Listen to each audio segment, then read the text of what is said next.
I'm Philippa, and on this episode of Yarning Circle, Bec and I will be discussing the awful state of Australia's criminal justice system in regards to Indigenous people. As you're listening to this podcast, I genuinely want you to look into the movements we bring up, because what is happening to Indigenous people is absolutely disgusting, and it is horrendous that we continue to over-police these people and separate children from their families and people and further the disconnection of people from their culture.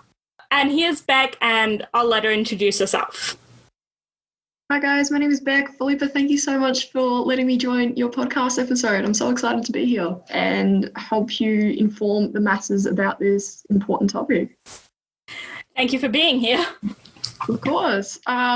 So Philippa, there are issues surrounding the demographic of people being heavily incarcerated. In terms of the information you have researched, what are these disparities? One of the biggest, most important points we have to make about this disparity is just how many people it is. Like, Indigenous people only make up 3.5% of the population, but they make up around, I think, just under 30% of the prison population. And in specific states, that disparity is even larger. Like in Northern Territory, they make up about 84% of the prison population, and they only make up 20% of the general population. Also, in the Northern Territory, in terms of youth incarceration, I'm pretty sure it's about 99%. Yeah, most of the children incarcerated in the Northern Territory are Indigenous. It's unfair. It really is unfair. It's unfair. It's disgraceful. It's awful. It shouldn't be happening. Like, especially if you're comparing other countries again, like for example, the United States, they created the Black Lives Matter movement because of the unfairness in incarceration and arrests and overall treatment of them in the law enforcement community. And the largest difference is Indigenous people are incarcerated at a higher rate per capita compared to African Americans. And African Americans make up 12.7% of the overall American population. So there should be massive rallies in Australia tackling these issues. I did not know much about what was going on with Indigenous incarceration rates here in Australia until the Black Lives Matter protests kicked off in America, and I started seeing stuff about it, and now I'm just absolutely appalled. And Black Lives Matter is a good global movement, and it is important to talk about, and it is important to discuss. But we have our own movements here in Australia that are more equipped to tackle the specificities of the problems in Australia. Yeah, especially because there's huge cultural differences and completely different experiences as well. So, Philippa, why do you think this is the case? Why are we imprisoning Indigenous people at such a high rate? It's racism. For a group to be so distinctly making up such a big percentage of our prison populations when they only make up a very small percentage of the general population, it's just straight up racism. There are laws and stuff that police will only generally enforce if the person who's committing that crime is Indigenous. For example, Indigenous people are 15 times more likely to be charged for swearing or offensive behaviour. That's a huge disparity. It's completely unfair. Because if you walk around Australian streets, regardless of where you are, people will be swearing. People will be disruptive. Like, I personally prefer not to swear in public. I try not to. It's just a personal preference of mine. But I've never, worried about, legal trouble for swearing. And I've been around people who swear in public and they've never worried about, a cop coming over and arresting them. Because it's not something that is generally enforced when you're not Indigenous. What are the main arrests that are taking place? So what are Indigenous people mainly arrested for? So one statistic I saw was that the most common offence were acts intended to cause injury, which was about 34%, and unlawful entry with intent, which was about 14%. Whereas for non-Indigenous prisoners, the most common offence was illicit drug offences, about 20%, and acts intended to cause injury, about 18%. There is also a high percentage of Indigenous people who get arrested for basically just not paying fines. And people shouldn't be in jail for not paying fines, honestly, as far as I'm concerned. There was even a case, I think last year, where a woman went to the police to report that she'd been the victim of a violent robbery, and she was arrested for having unpaid fines. And worse, a few years back, there was another woman who was arrested for having unpaid fines, and unfortunately, both the police and the medical authorities at the hospitals she was taken to failed her because they did not provide the necessary tests in order to find out what was wrong with her, and so she ended up dying because of negligence. Stories like this should be unheard of in Australia. Like, we have so many laws and regulations around this. The only thing that a person who's in prison should be removed of is their liberty, their freedoms to go about what they want to do. Exactly. Whereas these Indigenous people are refused their right to Medicare, which is a basic human right if you look at the Victorian government websites. Exactly. People should not be stripped of human rights because they're in jail. There was a quote from criminologist Chris Cooning that was talking about the increased incarceration rates, and he said that they were not reflective of higher crime rates, but harsher sentencing, bail laws, and a move away from alternative sentencing measures.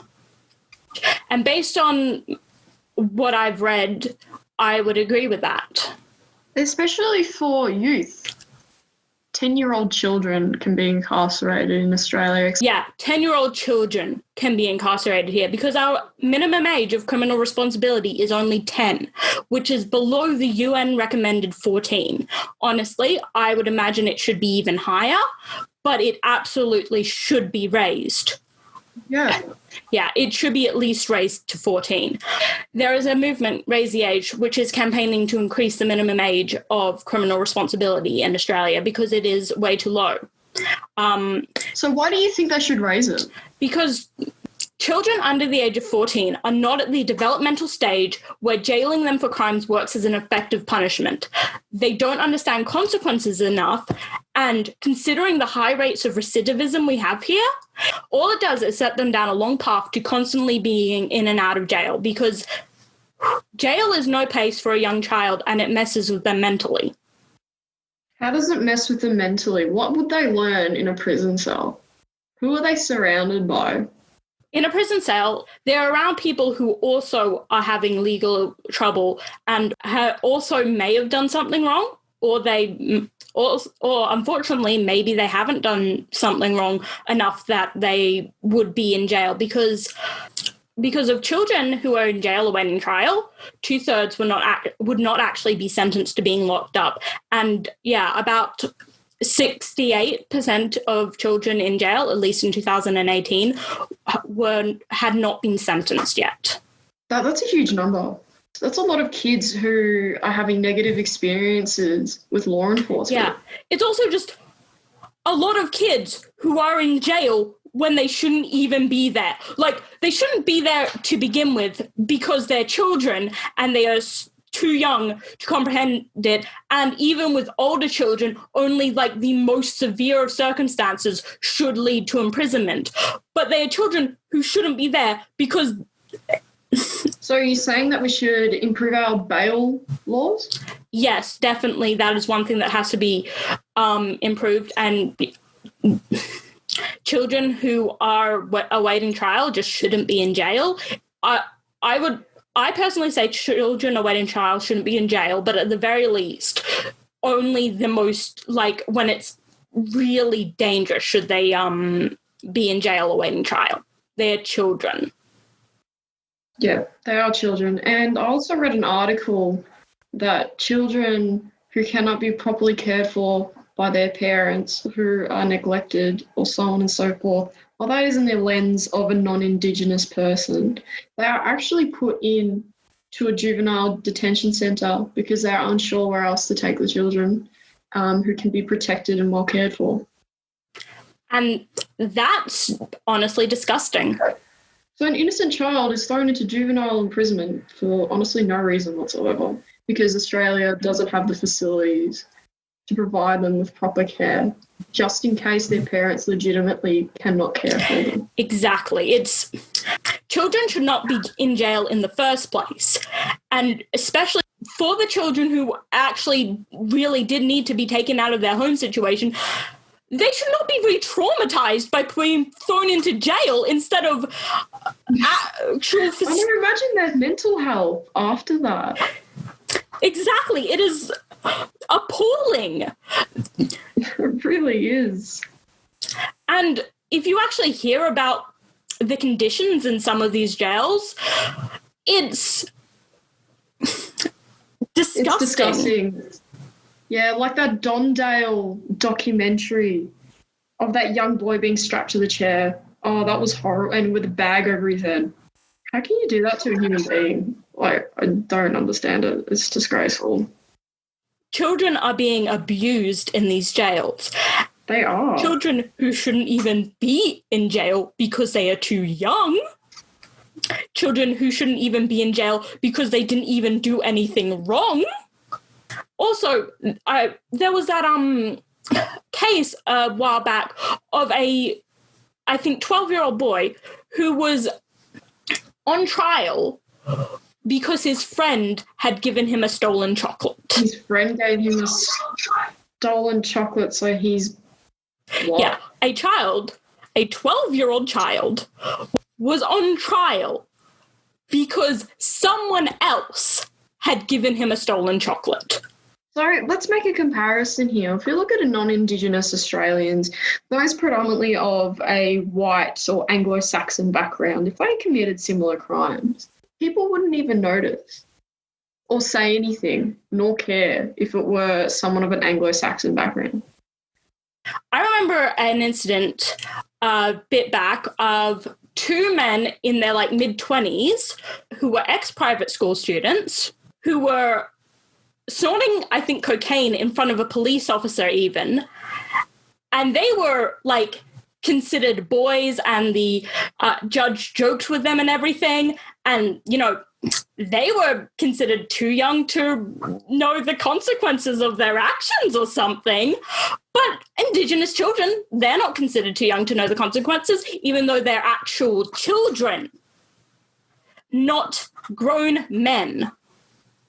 On top of that, the law enforcement community is actually quite racist again. So if you look at police officers, the way that they perceive children is based on their socioeconomic status and their race. So if a child comes from a higher socioeconomic status, like those two private school ex-students, the police officers and the judge would perceive it as the parents and the people surrounding them will punish them accordingly, so they will not need to go to jail. However, if you look at in their eyes, in their perspective, if a Indigenous child did the exact same crime and they went back home to their families and their friends will not punish them accordingly. So that is one of the theories in criminology that a lot of police officers use, apparently. And I think that's absolutely ridiculous. So reoffending rates in Australia in general is quite high. It's at 53% in general. But I have a feeling that Indigenous people would be a lot higher. What are your thoughts on that? Our recidivism rates are atrociously high for everyone. But, yeah, they are significantly more for Indigenous people. Nearly 3/4 of Indigenous prisoners had prior adult imprisonment. So what does that tell you about our prison systems? They're not working. They are a atrocious system. They need to be reformed because it's not working out, because a criminal justice system should focus on rehabilitation. And there are ways to do that. There are methods. Norway has like about 20% recidivism, and their prisons are actually It's almost like rehab rather than actual prison. Yeah. Yeah, exactly. They have like yoga systems, and they like actually teach people stuff. And there is evidence to suggest that teaching criminals vocational skills in jail and offering assistance in finding them work afterwards actually does decrease recidivism. Yeah, like in Norway, they have mechanics near the prison cells and things like that. And prisoners actually go to these workshops to work on cars, work on vehicles, and they do earn an income. Yes, it's below the minimum wage, but at least it gives them something to do and gives them something to work towards. Having stuff to do in prison also does help. And having friendly guards. So in Norway, the prisoners don't view them as guards. They view them as mentors, overseers, to ensure that their health and safety is optimal. That is their main goal, is that they return into the world as law-abiding, socially positive individuals.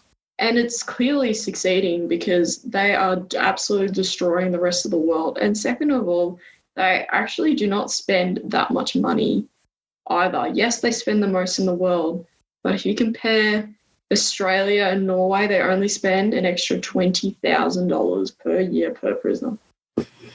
With the way their jails work and the low rates of recidivism and such, the true cost of that system is probably less than just the strict numbers. Yeah, because the less people in jail, the less we have to pay for. And also just on a general goodwill. Oh, yeah, that too. Having law-abiding citizens is quite nice. Yeah, we need to reform our criminal justice system so we have lower rates of recidivism and a reduction of people being introduced into the system in the first place, and just better results for Indigenous people here. And until we get to that point, there are groups working towards it.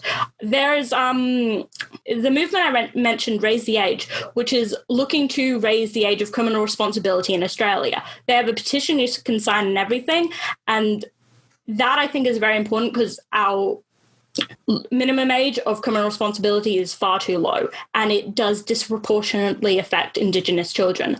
There's also Change the Record, which has a blueprint for change, which it details a lot of the ways in which our criminal justice system and such do need to be reformed, including looking at reforming the way we even do sentencing in the country to make sure that people aren't being thrown into jail unnecessarily and such like that. And then also there's another group I looked at, Deadly Connections, which I think is mostly New South Wales based, but it's looking at community-based solutions and looking at stuff like intergenerational trauma, which affects people and does cause more people to have more brushes with the law and such. And it also looks at keeping families together where possible and such, and giving proper family guidance to people so children don't have to be taken away from their families.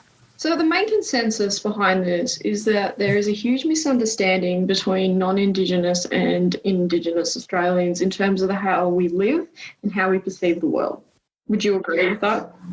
Yes, I would agree. And we do need to be listening to Indigenous voices on how to solve this issue as well, because they know their communities best and they will have their best interests at heart, which I unfortunately cannot say for the Australian government at the moment. No, they really don't, because they don't listen. The Close the Gap campaign, only this year they had Indigenous input. In this episode, we did look at incarceration rates and the ways our criminal justice system is failing Indigenous people. And I hope you can come away from this having at least some movements that you now know you can go look into and support. And please do see what you can do to help, because it is a serious issue, and it is awful what this country is doing to people. Just try to be a bit more open-minded and understanding. I think that's a big one, like especially if you look in the media. You know, fight against the media. If you think that they're portraying a certain Indigenous person the wrong way, tell them no, that's wrong, because it's up to us, the young generation, to change it.